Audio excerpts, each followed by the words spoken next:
Vaikai niekur neina toli. Var čia, va, domus telkis.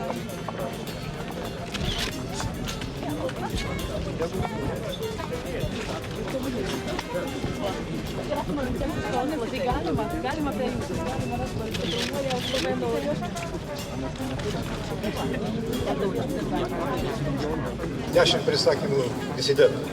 Pirmasis. Nelįsk, kur nereikia, bet jeigu reikia, lysk. Antrasis. Disidento jėga ne jėgoje, bet žiupsnelėje druskos. Trečiasis. Būk atsargus su partijomis. Ketvirtas. Būk atsargus su apdovanojimais. Penktasis. Mušk savus, kad jie išliktų savi. Šeštasis. Neniurzgėk. Septintasis. Neįkyrėk. Ir paskutiniai. Netikėk, kai valdžia ir šio pasaulio galingieji tave gyrė. Nebijok, kai valdžia ir šio pasaulio galingieji tave peikia. Neprašyk, kaip neprašyti iš praeities. Ir atsimink, kad nelikstamas visų laikų ir tautų disidentas yra niekas kitas kaip Jėzus Kristus.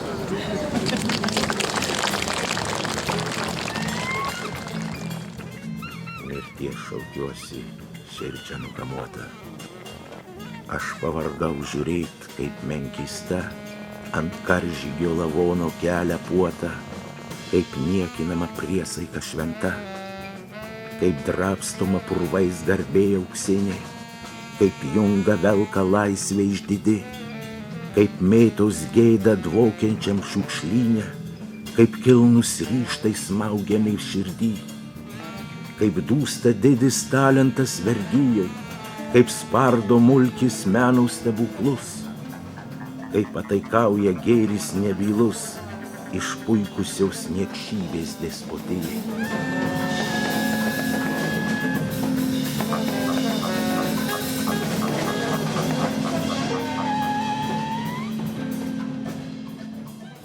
Laisvė buvo tada didžiausia vertybė, dabar ta laisvė baigėsi tuo, kad įvyko chaosas ir susimaišė vertybės ir dabar labai svarbu surasti stuburą visų tų vertybių, tai yra tiesa. Tai va tiesa yra dabar tai, kas turbūt svarbiausia. Algirdas Patackas, paskutinis išėjęs į laisvę sovietmečio sąžinės kalinys Lietuvoje. Nepriklausomybės akto signataras. Disidento dekalogo naujaisiais laikais autorius. Viską čia lyg ir padarėm, ta Lietuva jau lyg ir yra, bet kažkas ne visai taip su jie. Tai vat kilo noras, būtinybė netgi, sakyčiau, protestuoti, bandyti sakyti, kad kažkas ne taip. Bet nauji laikai, reiškia, turi būti, tai vat susidėliojo tas tekstas, koks turi būti tas, kas vadinama disidentų naujais laikais. Tai šitas tekstas atsirado, kad pačiam savo susitvarkyti tas tokias taisyklės, kurių reikės laikytis, jos galima mokytis iš praeities, bet dabar yra kita situacija.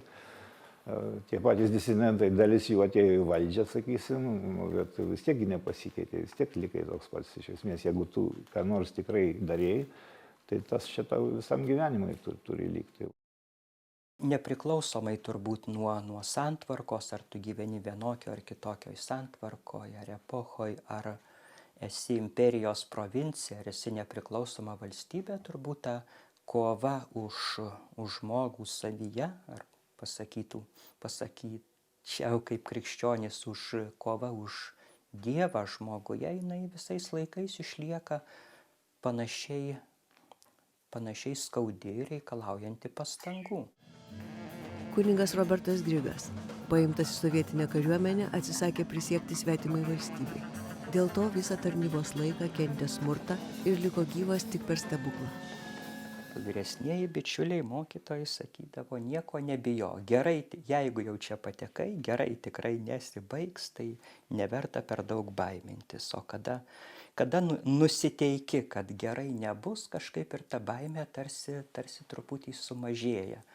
Nepaisant mūsų visos technologinės pažangos, žmogaus esmė, žmogaus prigimtis išlieka ta pati, užtenka šiek tiek pasidomėti istoriją, o turbūt vis tiek žmonijos esmę sutelkusi istorija yra šventasis raštas, Biblija, tai juk ten tose pranašų išminties knygose, apaštalų užrašytose istorijose mes atrandam visus tuos pačius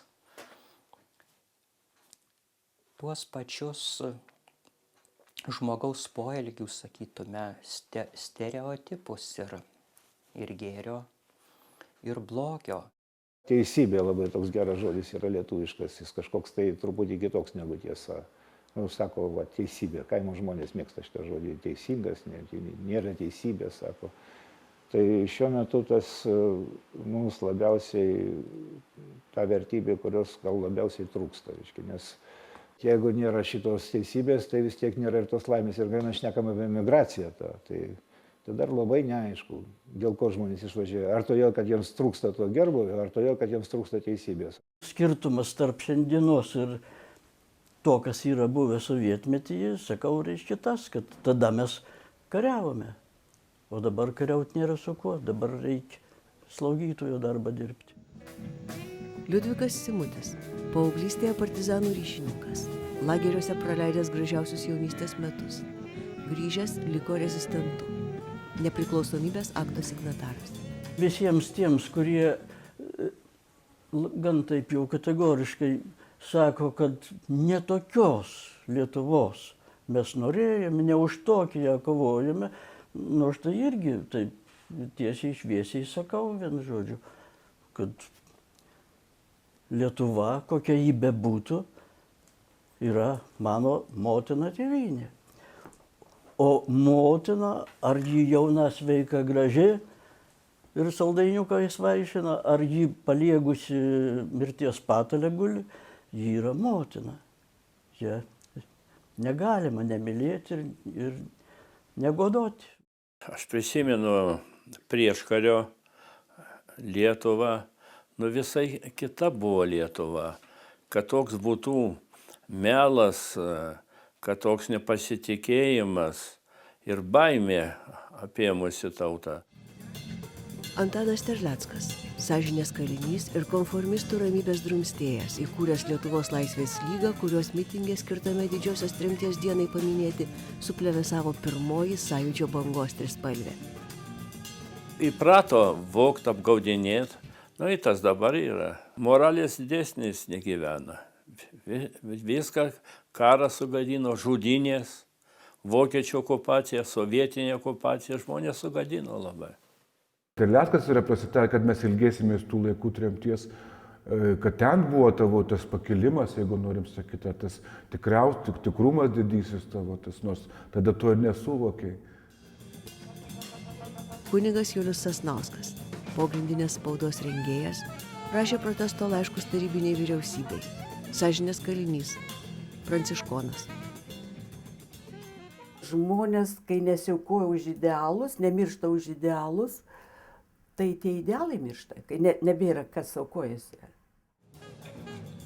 Sesuo Nijolė Sadūnaitė, Lietuvos katalikų bažnyčios kronikos bendradarbė, sąžinės kalinė praminta Gulago šviesuliu, žmogaus teisių gynėja. Tikėjimas tikrai žmogui labai padeda gyventi.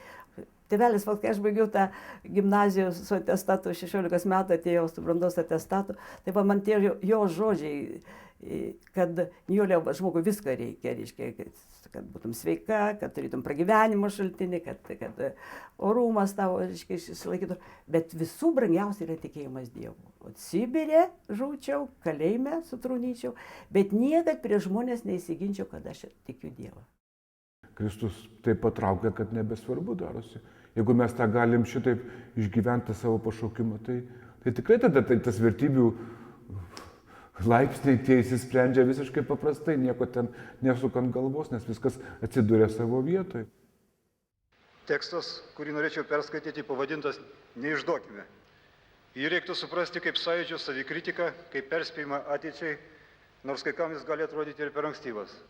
Mes norėtume laisvę atgauti, tačiau ir pradedame nuo to, nuo ko reikėtų, vaduotis visų pirma iš savo nuodėmių.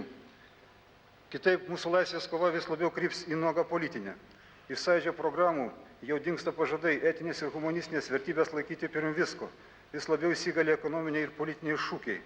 Ši fizinė kova grėsia nukreipti dėmesį nuo pagrindinio priešo, nuo mūsų pačių dvasinio skurdo, nuo blogio mumyse.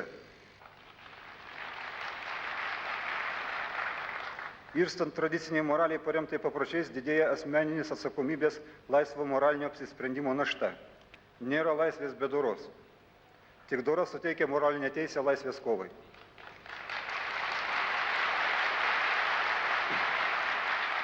Užbaigti norėčiau posmeliu iš Kęstučio Genio eilėraščio.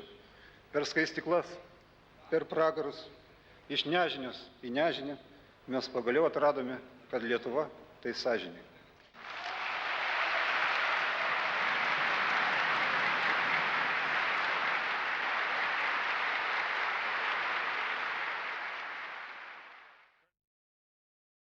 Apvaizda lėmė gimti tikinčių tėvų šeimoj, kurie dar prisiminė nepriklausomą Lietuvą ir mums vaikams jos ilgesį kartu. Tos mūsų tragiškos rezistencijos atmintį labai natūraliai perteikė. Atrodo, kad net va taip nesistengia ypatingai auklėt ar kalbėti apie tai, ar ragint, kad vaikai kovokit už Lietuvos laisvę, būkit patriotai. Tiesiog tai buvo jų patirties dalis. Mama buvo iš Suvalkijos, iš tų mūsų, sakykime, kultūros ar tautinės sąmonės gimimo kraštų Basanavičiaus, Bradūno, Salomėjos Nėries. Tėviškės va iš to regiono tėvelis buvo dzūkas, tai tas abi genetikas labai savyje jaučiu, tą tokią sukultūrintą, suvalkietiškąją Lietuvą ir šiek tiek laukinę, tokią miškų, girių, neturtingą, bet iš tikrųjų labai nuoširdžią, labai tokią šiltą, linksmą Dzūkijos Lietuvą. Ir tiesiog iš abiejų giminių nuolat vaikai girdėdavom prisiminimus apie pokario rezistenciją, partizanų dainas, tą nepriklausomybės netekties išgyvenimą. Ko gero, 88 metai buvo galimi todėl, kad tas kartų ryšys dar nebuvo nutrūkęs. Vaikas imliausias iki 4 metukų, taip, ką jis mato šeimoje, ne žodžiai pavyzdys. Matai, kaip tėvelis meldžiasi, matai, kaip mamytė, matai, kaip sekmadienį eina tave vedas už rankytės. Tu dar atrodo nelabai supranti, bet tu jau tą fiksuoji, kad tai yra brangu. Tuo labiau, kai tai uždrausta, kai už tai baudžia, kai už tai išmeta iš darbo. Ir va tai yra toks vaikui turtas, va tai ką aš gavau, kad milijardai tai nulis. O va tai, ką tu gavai, tėvo pavyzdys, mamos pavyzdys, tai lieka visam gyvenimui. Tada jų žodžiai labai veiksmingi, kai jie tuo gyvena, ką paskui žodžiais patvirtina, kad tai brangu. Ašgi Žemaičių Kalvarijoje, kada grįžęs, įsikūriau zakrastionauti, pradėjau iki tol ten vaikų į bažnyčią, taip sakant, nieks neorganizuodavo, nekreipdavo, nekviesdavo. O aš pradėjau kviesti vaikučius, mišioms patarnauti, taip toliau, reiškia, ir labai noriai atsirado nemažai vaikučių, kurie įsijungė tą reikalą. Bet va, vienas vaikutis, taip kokių 13 metų maždaug, irgi nori, bet tėvas neleidžia. O tėvas kiekvieną sekmadienį bažnyčiai, toks rimtas, rodos žmogus, aš tėvo klausiu, tai kodėl tu neleidi prie altoriaus savo vaikučiai patarnauti mišims? Taigi, sako, prapuls paskui gyvenime, neįstoti į aukštą, nebegalės niekur, nei ką. O, sako, ne, negalima. Nu, tai žmogus iš baimės. Sako, aš bijau dėl vaiko likimo, dėl jo ateities. Nu, sakau, tai čia yra baimė tokia dėl menkniekių, o dėl pragaro, kad vaikas į pragarą paskui keliaus amžinybei, tai baimės neturi. Pasibaigus karui atėjo pas mane draugas, kurio vienas brolis buvo žuvęs, o kitas dar partizanavo. Buvo tada, pabėgo iš to bunkerio, prasiveržė. Tai jis man nieko nesakė, priėjo prie mano amžinatilsį tėvo ir sako, dėdė, kaime vadindavo dėdėm kiekvienas. Dėdė atėjo Untaną partizanos nakvies. Aš įsigandau. Man atrodė, kad aš neprisiruošęs. Aš jau mačiau, kiek jau žuvo ir nugalėti tokią sistemą, tai neįmanoma. Na, tėvas vietoj to, kad pasakęs, kad neik, ar ką sako, eik Antanai, eik Antanai. Na, aš nieko nesakiau, kadangi bijojau pasirodyti bailys ir būčiau ėjęs. Būčiau aš ėjęs, aišku. Bet aš laukiu, tas draugas neteina, ateina nusiminęs ir man nieko vėl nesakęs, ateina pas tėvą ir sako, dėdė, mūsų nepriima. Kalbėjo mano bronis, jo brolis ir pasakė, užtenka, žuvo daug vaikų, tegul jisai, tas jau Kazys ir Antanas aš, tegul mokosi ir būna naudingi savo valstybei. Kuogi gąsdindavo mus, sakykime, ir mūsų tautą, ir pavienius asmenys engėjai. Neleisime mokytis, studijuoti, nepadarysi karjeros, neužimsi aukštesnio posto, liksi toks nedasimokėlis, kaip sakydavo, liksi juodadarbis. Na, grėsmingesnių atvejų neteksi laisvės, pačių grėsmingiausių, galbūt neteksi gyvybės, nukentės tavo artimieji. Ir žmogui, kurio visas gyvenimas, sakykime, visos jo šaknys yra sutelktos šituose dalykuose, tai yra baisus pavojai, baisios grėsmės. Jūs ką tik davėte priesaiką savo kraštui, jo pajėgoms pastatytoms čia apginti mūsų paskutinių metų dvasinius ir išorinius iškovojimus. Jūs visi suprantate, kam pasiryžote. Mūsų krikščioniškoji, lietuviškoji ir žmogiškoji pareiga yra meilė, yra žmogiškumo išlaikymas. Būkime čia tol ir būkime taip, kad ant jūsų kančios, ant skausmo, ant išbandymų, kuris galbūt laukia, kas su jumis, su mumis visais ir su mūsų tėvynė atsitiktų rytoj ar po kelių valandų, kad ant mūsų mirusio kūno galbūt ir ant mūsų nenužudytos dvasios vaikai ir anūkai kaip ant laiptelio galėtų pasilipti ir pasiekti tai, kas mus čia sukvietė. Dorą, laisvą, krikščionišką Lietuvą. Laiminu jūs taip, kaip jūs motina, tėvas, kaip aukštybių viešpats įsakė laiminti. Vardan Dievo, Tėvo ir Sūnaus ir Šventosios dvasios. Tas didžiulis milijoninis Gulago archipelagas buvo valdomas baime. Kiekvieno baime dėl savo gyvenimo, dėl savo išgyvenimo. O sako, jeigu tu atmeti baimę dėl savo gyvybės, vis tiek jau prarastos, budelė jau nebeturi kuo tavęs pagąsdinti. Ir tada tie žmonės iš tikrųjų pasijusdavo laisvi ir savo budeliams, savo engėjams pavojingi. Tikrai, 10 mėnesių tuose KGB Rusiuose aš buvau pati laimingiausia per savo 74 metus. Taip jau turėti Dievą. Ir toks tikras džiaugsmas. Aš ten aukštinkojom, aš ten dainuodavau, aš ten gėdodavau. Kareiviai muša, malšytą ruselį. Tylėk. Negalima. Kaip tylėti? Šitoks džiaugsmas, negaliu ištverti. Tai didžiai laksto rusiškai šauk. Nu ir atvežė ant mūsų galvų ilgai grojančią plokštelę, ne kaip išjungti. O paskui kalinys sako, kaip tu mums pakėlei nuotaiką. Aš išdūsios, toks džiaugsmas, čia kaip katakombos. Daug žmonių, kurie nebijojo kalėjimo, bijojo, nes psichiatrinė yra sunaikinimas tavęs, absoliutus sunaikinimas. Ir fiziškai, ir dvasiškai. O jie mokėjo šios dalykus daryti. Černiachovskio pragaras, tas, kur buvo ta psichiatrinės kalėjimas ligoninė. Tai man žinojau daug žmonių, kurie kalėjimo nebijojo, bet jeigu jau ten, tai jau iš tikrųjų. Ir jie to gąsdindavo, reiškia, jų metodas būdavo. Buvo, kad baisu, jie mane pusę metų uždarinėjo psichiatrinę ir grasino ir aiškino, aš pati labai žinau gerai, kas tai psichiatriniai sveikam žmogui, kad tai nebaisiau už baisiausią kalėjimą. Tai būna taip atsiguli naktį ir mašina privažiuoja vidinį kiemą. Paprastai išveždavo naktimis ir taip širpukas per. O pas mane buvo ant stalo tokie atviruką netimė, kad jis nereliginis, visą kas religinė kryželį, madalikėlį, rožantėlį, viską atima. O ten buvo vyriška ranka ir žvirbliukas sėdi. Dievo vaistai.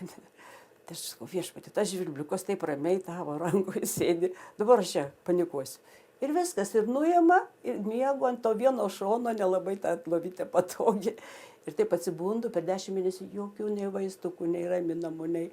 Ir jie mato, kad miega baidyklė, nu, kaip atsigula, taip ir atsibunda, nu, tai aš šonu. Reiškia, nu, kaip jaučiasi, kad nesinervuoja. Va, tai, ir tą dalyką aš tikrai 100% tikiu, kad Dievas, mylėdamas tos vargšus brolius, kurie tardė mane, parodė, kad yra kita jėga. Nu, žmogus iš savęs, tai to nepaimsi. 57 metų Kūčiuose atėjo Troja Sapagach, pagal vieną, yra tokia novelė. Troja Sapagach darė, nu,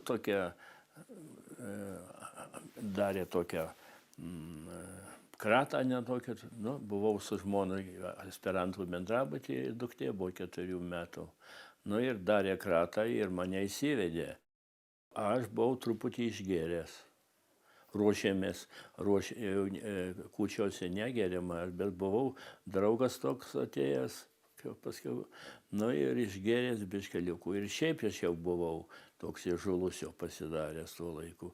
Ir aš jam daug atšaudavau, kad čia tarybų valdžia, aš iš jos pasiekiau, tai sako, gerb mano nors žilus plaukus. Nu tai atsiprašiau, tai baigėsi, jis išėjo ir aš kaip ten sofa įliepė gulti ir pastatė sargybinį ir sulaukiau ryto. Ir ryte atlėkė šitasgi žymiausias KGBistas, kurio niekas nemini, Martavičius, Leonas Martavičius. Ir sakau, ką tu čia supranti, kalbėti nemoki elgtis, mes tau kaip žydai utėlės iškrėsim. Ir išlėkė. Nekalbėjau, kas nereikia teisme. Kas prisikalbėjo ant savęs, tai gavo po 8 metus, aš gavau 4, 2/3 prasėdėjau Sibire ir paleido mane. Tikrai aš įsitikinau, kad jie juto savo neteisingumą, savo tą vargdienių padėtį, bet kada pradėjai kalbėti, kodėl tu mus myli, aš jas broliai, kokie mes broliai, na, sakau, mes vieno Dievo vaikai, tik jūs velniui dirbat. Ką, mes velniai? Nesakau, jūs ne velniai, bet jūs velniui dirbat, darykit atgalą ir visi būsim Dievo vaikai. Tai va, tai jie nenorėdavo girdėti, reiškia, kodėl tu myli, kad jūs nelaimingi, jūs neturėjote tėvų, neturėjote šeimos, neturėjote pavyzdžių. Jūs vargšai, tu keičia plokštelė, tas pats buvo Rusijoje, tas pats buvo Mordovijoje, tas pats buvo Krasnojarske. Juos visus stebino, kad aš juos myliu, kad aš su jais tikrai, ir aš myliu ir iki šiol už juos melčiuosi, nes jie labiausiai nuskriausti, jie negavo to, ką aš gavau. Ir sakau, jeigu jūs būtumėt gavę tai, ką aš gavau, jūs labiau mylėtumėte ir Dievą, ir žmonės, ir tėvynę, o aš su savo charakteriu jūsų vietoj, o lia. Dažniausiai prieš tas pasiūlas ir grėsmės lengviau atsilaikydavo tikintys žmonės. Nes jų vertybių, tai, ką jie brangina, ką jie bijo prarasti ir kam jie yra taip gana abejingi, gana lengvai sutinka prarasti, ta hierarchija gerokai skirdavosi, čia be jokio tokio pasididžiavimo noriu sakyti, na, gal tokio materialistinio daugiau mąstymo žmonių, jų paprasčiausiai nebūdavo kuo pagąsdinti. Netikinčiam žmogui gal yra sudėtingiau, bet aš žinau žmonių, tokie va, tie Sacharovo, Kovaliovo tipo žmonės, kurie nėra religingi, jie ir turėjo labai įdomią diskusiją su Kronidu Liubarskiu. Nu, buvo toks žinomas disidentas, vienas iš tokių įdomesnių, visiškai sąžiningas ateistas, nes fizikas, jis toks racionalus žmogus. Ten keletą kartų jis mane buvo užspaudęs. Nelabai turėjau ką pasakyti. Tiesiog tokius pavyzdžius pateikė drastiškus iš lagerių. Nežinot, lagerių patirtis, nu, man neteko, čia tas KGB, tas rusys, tai čia labai dar palyginus prieangiai.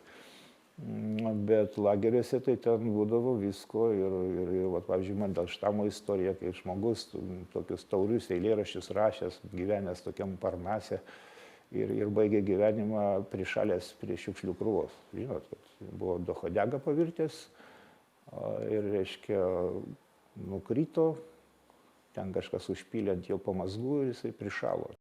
Sibiro lageriuose kartais žmonės gyvendavo visiško bado sąlygomis ir siekdami išgyventi rankiodavo maisto likučius iš atmatų duobių, paprastai turintys tvirtus vidinius įsitikinimus žmonės net iki šito nenuleisdavo. Tas, kaip sakydavo, dubenėlių laižymas, kas jau buvo tokio kraštutinio bado išraiška, kaip ir Balio Sruogos aprašytame Štuthofe, padėdavo išlaikyti gyvybę, bet žmonės prarasdavo kažką svarbesnio. Buvo toks Šalamovas, irgi ateistas, kuris sakė, kad čia žmogų paverčia gyvuliu ir galima žmogų visiškai sulaužyti ir jokių nepripažino jokio kančios, kaip krikščionybė kančia yra kažkas tokio taurinančio. Taip, sakykime, tai jis šito nepripažino, kaip ateistas jis nematė, kad žmogus galima privardyti iki gyvulio lygmens ir jį sunaikinti visiškai. O tikinčiam žmogui pirmiausia yra svarbus, jo skambiai, bet teisingai sakant, jo aukščiausi principai. Tų dalykų išsaugojimas tokių prievartos sistemų atžvilgių realiai įstumdavo į fizinę mirtį, į fizinį sunaikinimą, į laisvės netektį, bet šitie žmonės, kaip ir pirmųjų amžių krikščionys, su džiaugsmu sutikdavo prisijimti tai, kad tik tai išsaugotų tai, ką jie laikė brangiausiais dalykais. Kalėjime galbūt dėl daugelio aplinkybių gal aš buvau pats geriausias, vadinkime, dvasiškai. Kadangi labai daug poteriauti teko, nes kitaip nebūtum atlaikęs. Niekada aš nebuvau toks pamaldus kaip kalėjime.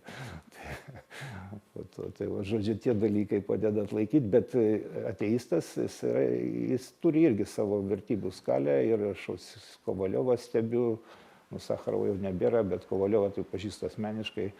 Tai tikrai žmogus, Tertuljanas tokius vadina natūraliai krikščioniškas. Tai yra toks tipažas disidentų, daugiausiai jie kovojo už žmonių teisės, reiškia taip toliau. Mūsų motyvacija buvo religinė daugiau vis tik, tai religinė, tautinė. Tai tie žmonės, jie irgi labai įdomiai, kaip jie sugeba tokio išlikti visiškai sąžiningi ir teisūs, kažkaip nejausdami, ar dėl vieno kitų priežasčių Dievą nejausdami. Tai man čia tokia savotiška paslaptis. Kaip mes sakom, Dievo dvasia dvelkia ten, kur nori, būdavo ir agnostikų ar netikinčių žmonių susikūrusių savo kažkokią tokią vidinę labai tvirtą etinę sistemą, kurie irgi atsilaikydavo, bet tai būdavo vienetai.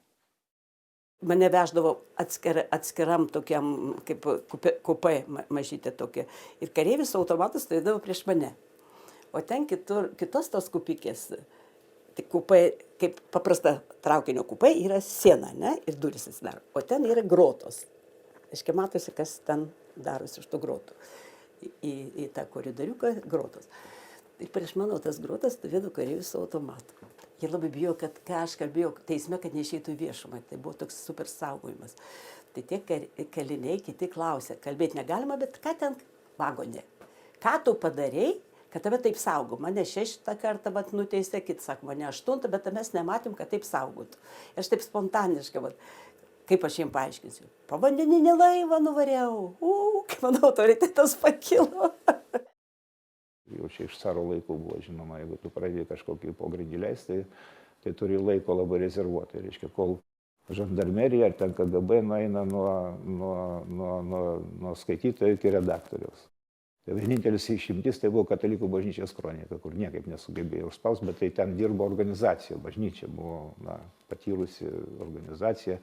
Organizacija jau prieš organizaciją, KGB jau prieš bažnyčią, abijos struktūros pakankamai tvirtos, reiškia. Ir kronika pati save paleido, taip sakant, kai buvo nebereikalinga, o netgi rusų ta kronika tiek užsikstabyti neišsilaikė, buvo užspausta. Sasnauskas nutarė leisti Vytį, aš čia paskui padovanosiu, tokį žurnaliuką.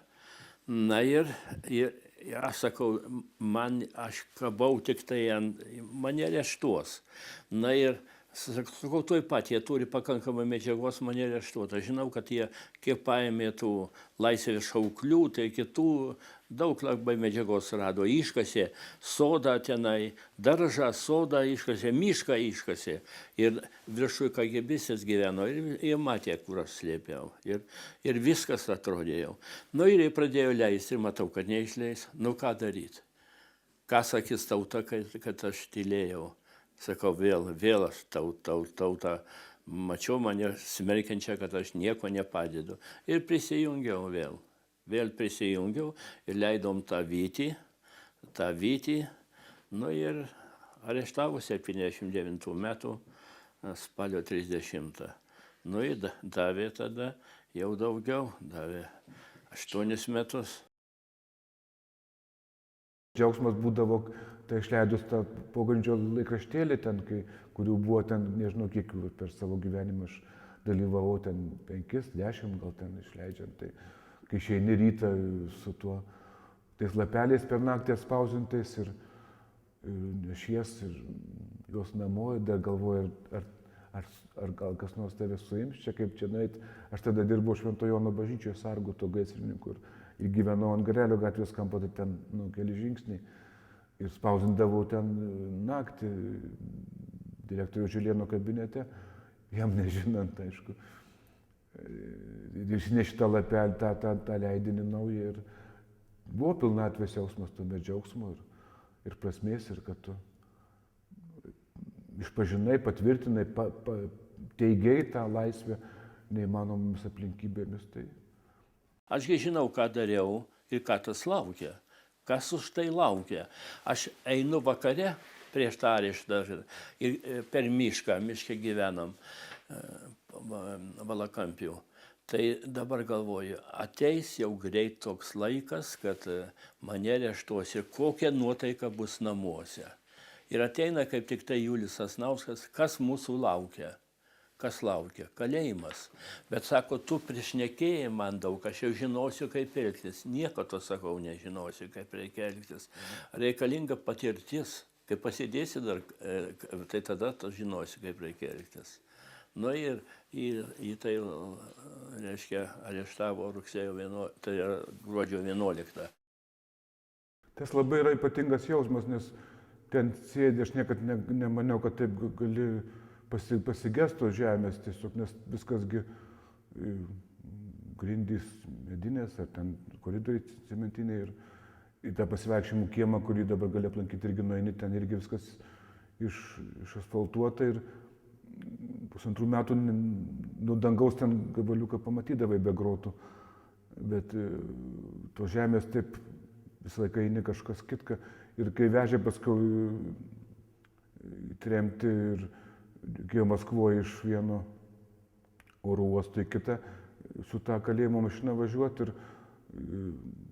sustojom, tiesiog reikalai buvo paprasti gamtiniai ir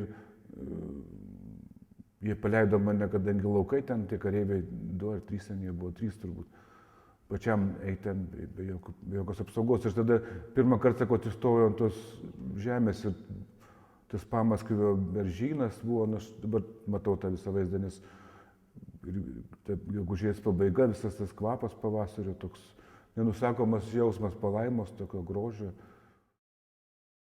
Laukdamas teismo galvoju, vis dėlto mano gyvenimas labai prasmingas.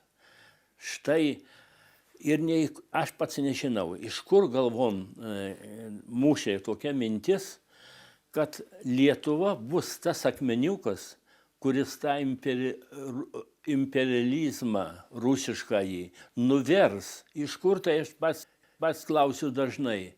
Ir taip, ir tokia nuotaika buvo gera. Lietuvos laisvės lyga sveikina steigiamąjį Sąjūdžio suvažiavimą. Aš nustebau, kad jie mane pakvietė. Nu, tai jūs girdėjot, ką aš kalbėjau. Lietuvos laisvės lyga reikalauja iš Tarybų Sąjungos vyriausybės. Pirma, paskelbti Molotovo-Ribentropo paktą neturintį juridinės galios. Antra, išvežti iš Lietuvos okupacinę kariuomenę, palikti lietuvių tautai teisę pačiai spręsti savo likimą. Tarybinė spauda bando mus įtikinti, kad esame nepilnaverčiai, su Stalino ir Brežnevo nuniokota Lietuvos ekonomika nepragyvensime. Kolonizmo adaptams įskiepyta mintis, kad mažos kabutėse tautos, bet draugiškos kabutėse pagalbos negali žengti nė žingsnio. Gal metas mums susiprasti ir liautis būti našta mūsų geradariams iš Maskvos.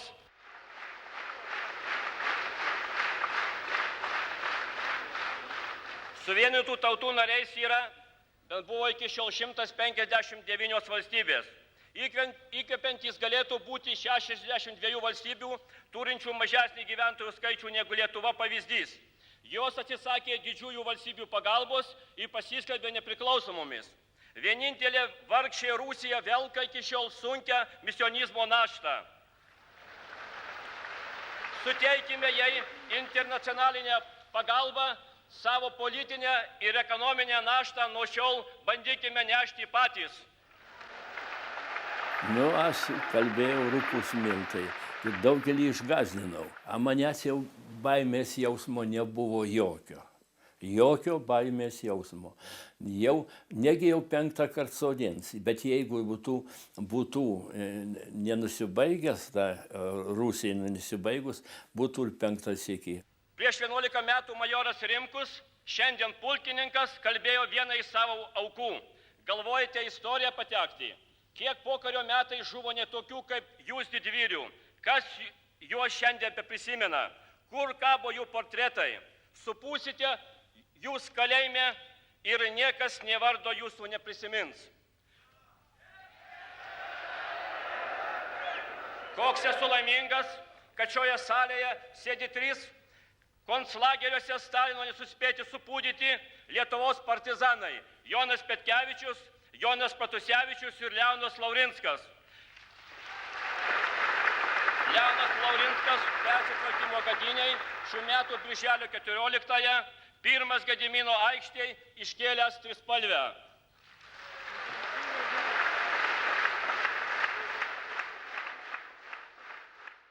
Skaičiau mūsų prezidentės metinę kalbą ir iš tikrųjų nuvylė ir net nustebino tie prioritetai ir akcentai, kaip ten buvo sudėlioti. Ir tai būdinga ne tik jai, bet tai būdinga beveik visiems mūsų politikams.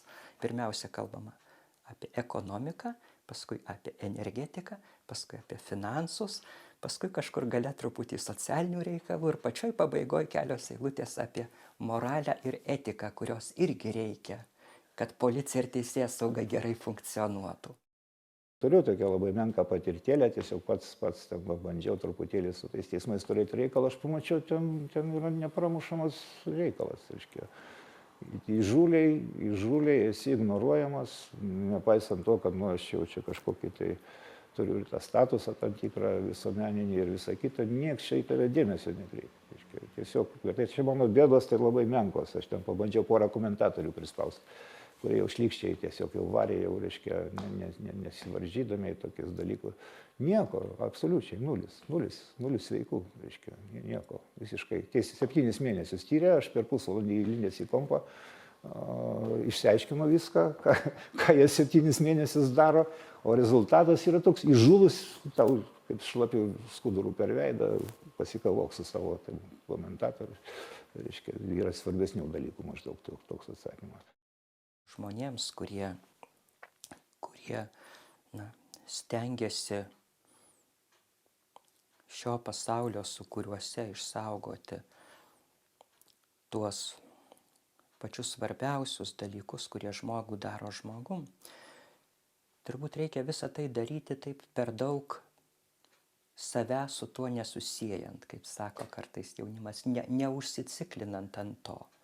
Manau, kad tiek mūsų ekonomikos, tiek turbūt ir politinio, visuomeninio gyvenimo, kultūrinio gyvenimo bėdos dažnai yra tai, kad mes taip per daug įsikimbame į praeinančius dalykus.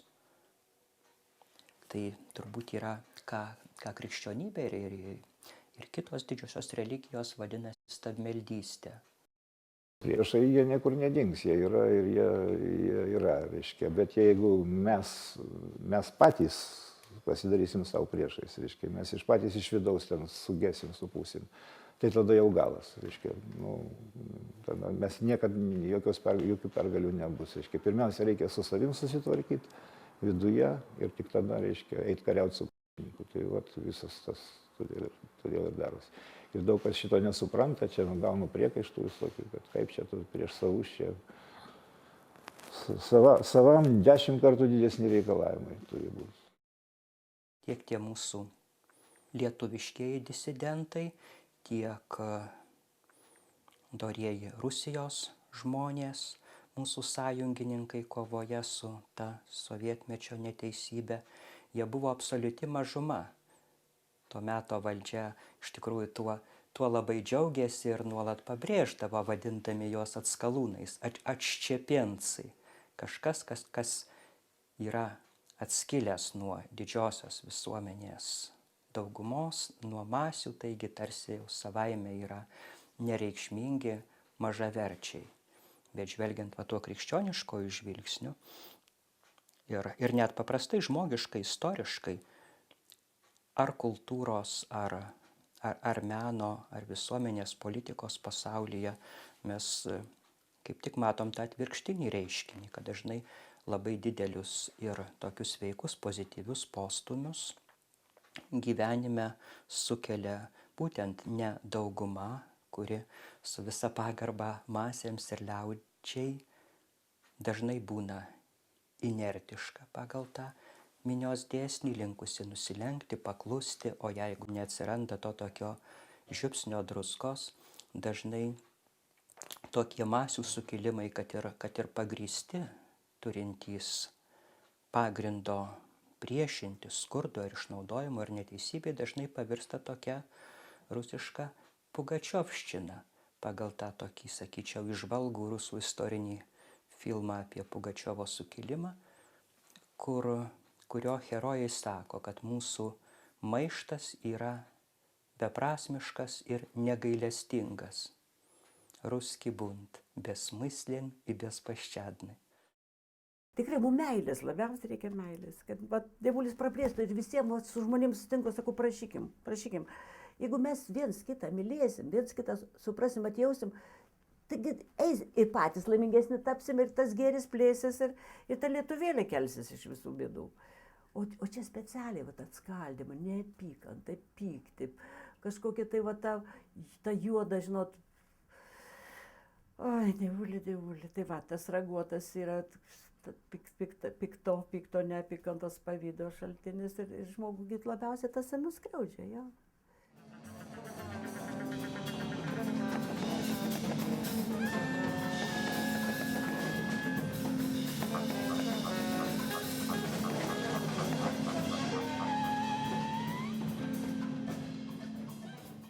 Dabar gyvenam labai žiauraus iššūkio sąlygom.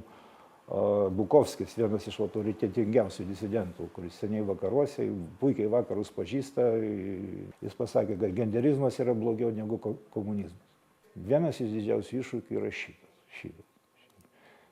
Tau įrodinėja, kad tu esi ne žmogus, o kažkoks tai socialinis konstruktas. Kad mes patys save čia pasidarom kažkaip, Dievo čia kaip ir nereikia. Čia yra labai tokia demoniška ideologija, kuri ateina tokia įpakavime globalistiniam ir čia mums bus didelės bėdos su šitais dalykais. Jeigu ir atlaikysim, kaip čia aš rašiau, tam kuorą, tą rytų Europos, Europa yra užimta, Europos Sąjungos pilis yra užgrobta, jai yra įsimetęs virusas.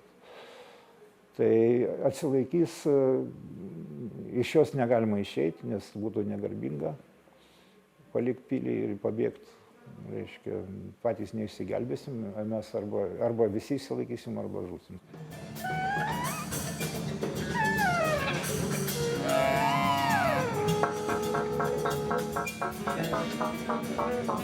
Thank you.